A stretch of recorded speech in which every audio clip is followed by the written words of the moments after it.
नमस्कार जय जगन्नाथ। आज सकाळ जलखिया मु तैयारी करछि गोटे मसला चकुली आउ हैला गोटे मटर तरकारी।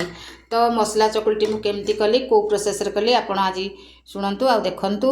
मु बिरी चावल ऑलरेडी आगुरु बाटी देइथिली, तापर लूण पके देइथिली, तादरे गोळे देइथिली। गोळे देइ सला परे तापर कोन कली टिके अदा रसुण पियाज आउ टिके जस्ट अल्प ग्राइंडिंग कर देली, तादरे टिके करी पाउडर पके दी भलसे गोळे देली।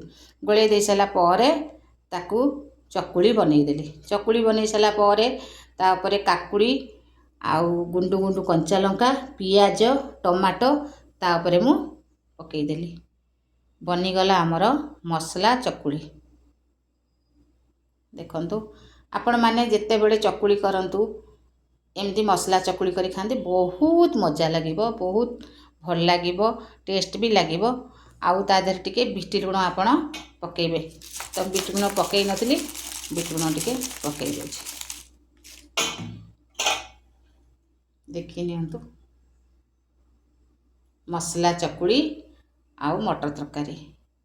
तो आपण माने एमती सकाळर जलखिया बनांतु, बहुत मजा लागिबो, खाइले बहुत टेस्ट लागिबो। एई प्रणाली रे आपण बनातु। रहिली जय जगन्नाथ, टाटा बाय बाय।